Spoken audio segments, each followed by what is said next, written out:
ऐसा व्यक्तित्व, बहुत गरीब घर से थे वो, इमली के बीज बेच बेच करके जो पढ़ाई किया करते थे, एक दिन अपने घर में भोजन करने बैठे और जैसे ही भोजन करने लगे साथ में पिताजी भी बैठे थे। पिता की थाली में जली रोटी आ गई। पिता ने कुछ ना कहा, चुपचाप जली रोटी खाते रहे। मां ने देखा कि इनकी थाली में जली हुई रोटी है। वो आई आकर के बोली, मुझे क्षमा करें, गलती से रोटी जल गई और मैंने तुम्हें परोस दी है, मैं तुमसे क्षमा चाहती हूं। कैसी वो पत्नी रही होगी, कैसे वो व्यक्तित्व रहा होगा। अब्दुल कलाम के पिता मुस्कुराए, उन्होंने कहा, पगली तू नहीं जानती, जली रोटी का स्वाद ही अलग हुआ करता है। इतना स्वाद आ रहा है इस जली रोटी में जो शायद सही रोटी में मुझे इतना स्वाद नहीं आता। बड़े प्यार से खा गए उस रोटी को। अब्दुल कलाम ने पूछा कि अब्बा जान, सही बताओ, जली रोटी बहुत स्वादिष्ट होती है क्या? इस देश का व्यक्ति क्या बातें रखता है। उसने कहा, बेटा, ये तो तू भी जानता है कि जली रोटी स्वादिष्ट नहीं होती, तो फिर आपने अम्मी से ऐसा क्यों कहा कि ये जली रोटी बहुत स्वादिष्ट है, मुझे बहुत अच्छी लगती है? बोले, बेटा, जली रोटी मेरा कुछ नहीं बिगाड़ सकती, लेकिन जले हुए शब्द उसका सीना छलनी कर देते, इसलिए मैंने चुपचाप ये जली रोटी खा ली। क्या फर्क पड़ता है, एक जली रोटी खाने से मैं उसका सीना नहीं जला सकता हूं। अब्दुल कलाम की आंखें भर गईं। एक व्यक्ति घर परिवार में इतना संवेदनशील हो सकता है। सूरत वालों, मैं आपसे कहता हूं, पशुओं के प्रति संवेदनशील होना बहुत आसान काम है, पड़ोसी के प्रति संवेदनशील होना आसान काम है, लेकिन परिवार में संवेदनशील होना बहुत कठिन काम हुआ करता है। परिवार में संवेदनशील बनो, सुख शांति की तलाश अपने घर से प्रारंभ करिए। वाणी अंतरंग का दर्पण हुआ करती है। वाणी बता देती है कि हम कौन हैं, हमारे संस्कार कैसे हैं, हमारा घर कैसा है, हमारा परिवार कैसा है। वाणी को संभाल करके बोलने का एक नियम, एक बात मैं आपको बताता हूं, बोलो तो बहुत अच्छा बोलो, बहुत अच्छा बोलो। एक बात याद रखना, यदि बोलना ना आए तो जानवर की तरह चुप रहना, और बोलना तो इंसान की तरह बोलना। मौन रहो, कुछ नहीं बिगड़ने वाला है। बोलो तो बहुत अच्छा बोलो, ध्यान रखिए। एक तोता को देखा है, क्या खाता है तोता? बोलो, मिर्ची खाता है ना। बोलता कैसा है? बड़ा मीठा बोलता है, खाता तीखा है और बोलता। एक कोयल को देखा है, क्या खाती है कोयल? आम खाती है ना। खट्टे खट्टे आम खाती है और मीठा मीठा बोला करती है। और आदमी की जिंदगी देखो, ये मावा मिश्री खाया करता है और तीखा तीखा बोला करता है। अरे हमसे अच्छे तो वो परिंदे होते हैं। ध्यान रखिए, जो खट्टा खाते हैं और मीठा बोलते हैं, तीखा खाते हैं और मीठा बोला करते हैं। इंसान बोलने की कला सीख जाए। बाघ दीक्षा बोला है भगवान महावीर ने इसे।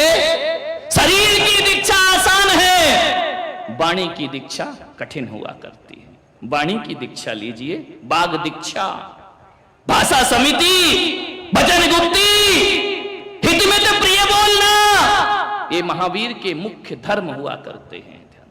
मान्य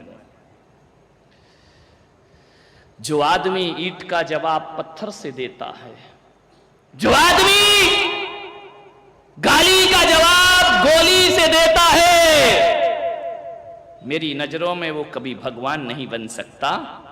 जो थप्पड़ का जवाब हाथ जोड़कर देता है और जो गाली का जवाब गीत से दिया करता है, वही आदमी परमात्मा तत्व को उपलब्ध हुआ करता है। गाली का जवाब गीत से देना सीखो, थप्पड़ का जवाब हाथ जोड़ आपके जीवन में परिवर्तन जरूर आएगा। मान्यवर, शब्द वो चाबी हैं, इनका सही इस्तेमाल कर लिया जाए तो ध्यान रखना हजारों के बंद दिलों को खोला जा सकता है, और शब्दों का यदि दुरुपयोग कर दिया जाए तो अपनों को भी पराया होने में ज्यादा देर नहीं लगा करती है। शब्द संभाल के बोलिए, जीवन को समझिए। तो दे दिया, ध्यान रखना, एक बात याद रखना सूरत वालों, कि आदमी अपने जीवन में कितना भी बुरे से बुरे स्थान पर पहुंच जाए, आदमी की भुजाओं में ताकत होती है ना, तो रेगिस्तान को मरुथल मरुस्थल बनाने में, रेगिस्तान को मरुद्यान बनाने में देर नहीं लगा करती है। खंड प्रस्थ दे दिया, पांडवों ने स्वीकार कर लिया, इतना सुंदर बनाया, इतना सुंदर बनाया, हस्तिनापुर फीका लगने लगा। सारे लोग जाकर के खंड प्रस्थ को देखते, और जैसे ही देखते तो कहते वाह पांडवों, खंड प्रस्थ बन मिला और इंद्रप्रस्थ बना करके रख दिया। इतना सुंदर, आपको कहानी मालूम है, लेकिन मैं इतना ही कह रहा हूं, इतना खूबसूरत महल बनाया, कैसा आर्किटेक्ट रहा होगा वो। आज के नहीं है इतने अच्छे, वो अनपढ़ जिनके पास डिग्रियां नहीं, ऐसा स्थान बनाया जहां सूखा होता था वहां पानी होता था, और जहां पानी दिखता था वहां सूखा। दुर्योधन ने भी कहा चलो भाई, सारी दुनिया जा रही है, हम भी चलकर देखते हैं क्या बनाया है उन लोगों ने, चलो देखते हैं। दुर्योधन गया, क्या देखता है, महल देखकर आंखें फटी की फटी रह गई। कौन सा बंजर भूमि मैंने दी थी, स्वर्ग जैसा बना लिया, और क्रोध की अग्नि में घी डल गया।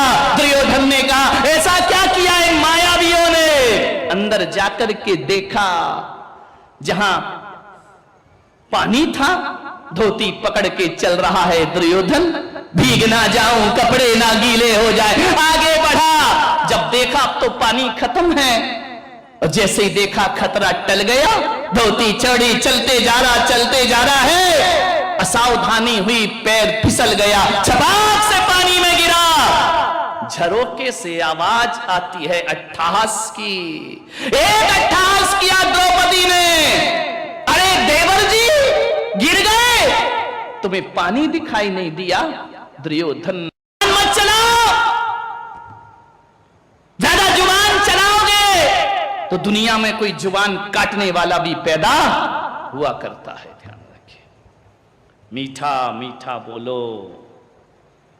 एक बात याद रखना, खुदा को भी पसंद नहीं सख्ती जुबानों में, खुदा को भी पसंद नहीं सख्ती जुबान में, इसीलिए नहीं दी उसने हड्डी जुबान में। ध्यान रखिए, जुबान पे हड्डी थोड़ी होती है, उसे शक्ति पसंद ही नहीं है।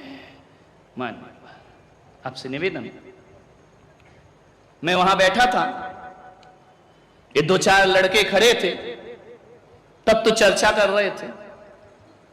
एक बोल रहा था हम तो बंदर के वंशज हैं, याद आ रहा है, हम पिछले जन्म में बंदर थे। इनका अभी कौन सा डाउट लग रहा है, अभी कौन से कम लग रहा है, ध्यान रखिए। बोले पिछले जन्म में बंदर थे, मनुष्य बंदर का विकास है, डार्विन की ये सोच है। एक बोला नहीं बंदर नहीं थे, चिंपांजी थे। उनका अपना अपना कलर देख के अपना अपना वर्णन कर लो, है ना। एक बात याद रखना, एक चिंपांजी होता है और एक आदमी होता है, दोनों में ज्यादा अंतर नहीं होता, कोई बहुत बड़ा गैप नहीं है उन दोनों में। दो जीन्स ऐसे हैं जो मनुष्य में ज्यादा हैं, बंदर में कम हुआ करते हैं, और वो दो बातें ऐसी हैं जिनके कारण वो बंदर बन गया, और वो दो बातें तुम में ऐसी हैं जिनके कारण तुम इंसान बन गए। एक चिंपांजी और बंदर में ज्यादा अंतर नहीं, केवल 98 बातें तो एक सी होती हैं, केवल दो बातें कम हैं। चिंपांजी भी हमारी तरह खड़ा होके चल सकता है, चिंपांजी भी हमारी तरह खाता है, चिंपांजी भी हमारी तरह बच्चे पैदा करता है, चिंपांजी भी हमारी तरह रहता है, सब कुछ समझता है। वो दो चीजें उसके पास नहीं है, ध्यान रखना, इसलिए वो बंदर बन गया। वो दो चीजें कौन सी? चिंपांजी एक तो मनुष्य की तरह सोच नहीं सकता है, और दूसरी कमी वो आदमी की तरह बोल नहीं सकता है। बाकी तो सारा जीवन उसका ऐसा ही होता है। ध्यान रखिए, आदमी की तरह नहीं बोल सकता वो। सूरत वालों, मैं आपसे निवेदन कर रहा हूं कि आदमी होकर भी यदि आप आदमी की तरह नहीं बोल पा रहे हैं, समझ गए क्या? ऐसी बातें आपको डायरेक्ट समझ में आएंगी। केवल दो बातें, अच्छा सोच और अच्छा बोलना। मान्यवर,